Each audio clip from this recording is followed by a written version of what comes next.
Do you guys remember this? Back when times were simpler. One of the most iconic Minecraft servers has returned in 2026 after a 3-year hiatus, and as someone religiously playing this when I was 13, I wanted to see if it was worth coming back to this. But instead of letting nostalgia do all the talking, I'm going to play through every game mode on mineplex and rank them. A game mode that inspired many others. The concept was simple: you're on a team against others who must protect their cake on your island. Last cake standing wins. There are generators producing different materials for you that can be used as currency in the shop, and you can use this currency to upgrade tools and armor. I remember this being the go-to game mode when you're playing in school, but playing it now, it doesn't really feel the same. Maybe that's because I'm older, I'm an unk, and grown up, but there is a high skill ceiling in this game. That's a good thing and a bad thing. Just imagine a casual gamer, me, joins the game, just starts bridging to the middle and looks up and then sees this man just coming out of nowhere and kills you, knocks you off, and you're dead. This is very much a skill issue, but does it make it fun for the majority of people? Probably not. Regardless, I can see you having fun with this, but I don't think it is as fun as it used to be, and just not for me. I think that will go in the C tier for me. A bit about how I'll be doing this. I'll be playing each game mode on mineplex for a max of around 30 minutes. I generally don't have time to play them for longer, and if I did, this video would come out even later. I mean, you see my upload schedule, I don't think that's needed. You may notice some game modes being missing in the rest of the video.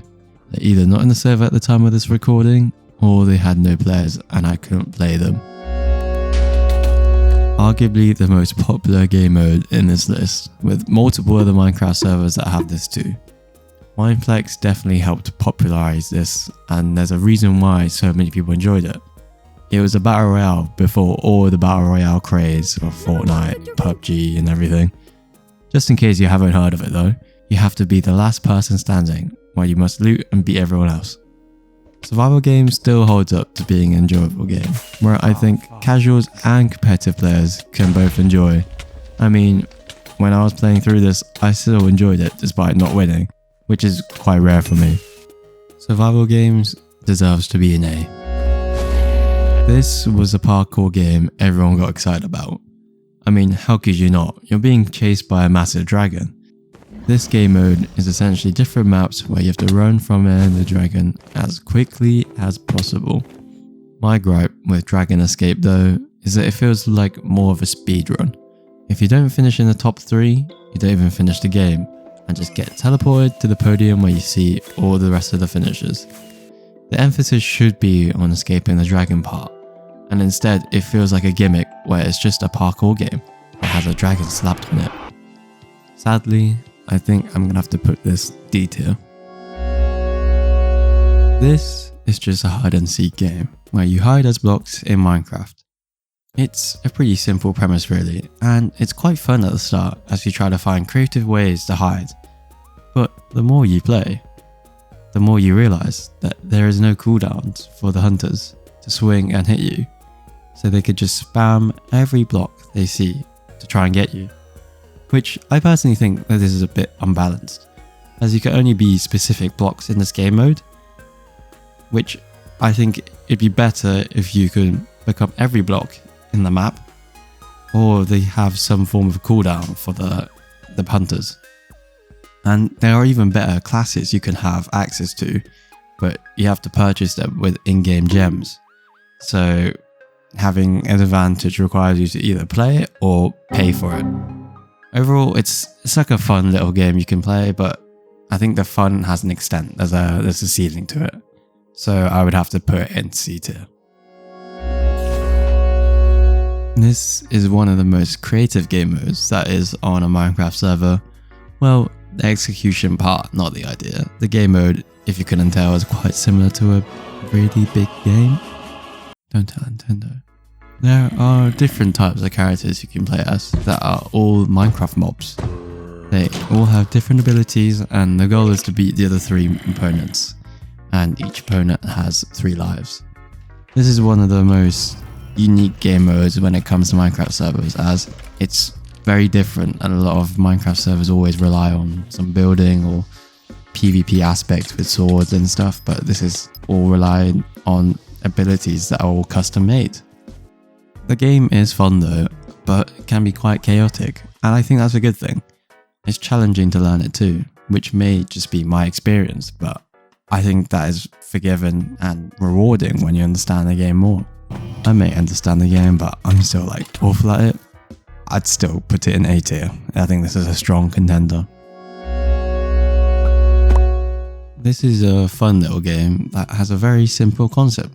All you have to do is win, and to ensure that the other team doesn't have any blocks of their colour on the map. There are just 2 teams, and every person is given a bow, where one shot is enough to kill someone. And every time someone dies, there will be less blocks of that colour. You'll keep respawning, but once there is no blocks of your colour, your team loses. This is a great game of back and forth, where it is split through a build time and a fight time. I think this is one of the game modes where it's so simple anyone can play it, where it mixes the best aspects of Minecraft, building and fighting. Games can be tense knowing you can only be hit once, and I recommend anyone to go play it if they haven't already. This, for me, is definitely an S tier. Well, this is a PvP game, another one, but the twist is bridges. Yeah, that's about it. You mine and gather resources for 10 minutes and you start fighting the other teams. It doesn't feel rewarding at all, especially if you get rushed by another team. I could play more of it, as I only played for one game, but I feel like I know how it plays it out. But to me, it's just another PvP game mode on any Minecraft server, just to try and get some form of interest. It doesn't feel very thought out to me. So for that, I'm going to give it a D tier. I think majority of people can tell this is a parody of Counter-Strike, one of Steam's golden treasures. Counter-Strike is a popular 5v5 round-based tactical FPS where opposing teams attempt to complete various objectives. Minestrike is a close replication of CS, but falls short in some respects. It just feels like a worse version of the actual game. I appreciate how well made it is though, don't get me wrong, with all the custom textures it has for this game mode. The thing that bothers me when playing was that there was a bullet fall off for each weapon. That includes even the most expensive gun in the game, the AWP. This powerful rifle can kill opponents in one shot in CS. But in Minestrike, the bullet drop off is like a bow. It just feels wrong, and there are other games like Roblox where it copies this idea better, or even actually implements that idea. And the fact that Counter-Strike is literally free right now, just go play that instead. It's a C tier for me. This PvP game that focuses on using different classes to complete certain objectives in a team-based game. These objectives can vary from capturing points or a flag. When playing, I found that all the classes are fun to play and very different from one another. It is probably one of the longer game modes on this list, but doesn't mean it's a bad one though. With each class too, you have options to customize your loadout, mix and matching abilities. The classes are very generalized in video game sense, as like a heavy version, light version, as someone who's got a ranged weapon, but it works even better with the customized loadouts you can do that are all made for the server. A very fun game mode, I had a great time playing it, and surprisingly had a lot of depth. A tier. Paintballing game in Minecraft where players are split into 2 teams. And the goal is to obviously shoot all the opponents on the enemy team to win. Each player is given potions where they can revive teammates too, which adds a little twist. Honestly, I really tried to like this game mode when I was playing it, but the thing that ruined it for me was the other classes.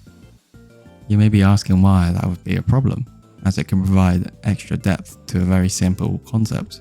The issue is the 2 classes are significantly better than the class you're given.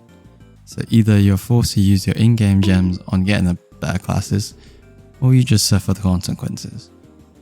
I do really like this idea, and I do think it's genuinely fun at times, but it's not as strong as the other contenders on this list, so I'll have to put it in C tier. Lastly, this is a 4v4v4v4 game, where players have to battle it out while the map starts to crumble apart. Each player can choose a pre-made kit, where they're only given a few seconds to prepare. This game is very fast paced, as maps are quite small so players are close together, and obviously this results in a lot of fights happening at the start, leading to a lot of chaos. In my experience, I actually found it quite easy to win, and my strategy was to act as a little rat and hide at the very top of the building at the very start and start raining down arrows on everyone. It's okay though as a game mode, B tier. Just reflecting on each game mode I played on mineplex, and regardless of how good each game mode is, you cannot deny how influential this server has been to many kids, me being one of them. It's kinda sad seeing mineplex is not big as it used to be, but that's how life works. We'll grow and move on. And I think I can speak for a lot of us that this may be a sad thought, but the memories we had within each Minecraft server will always be a happy memory.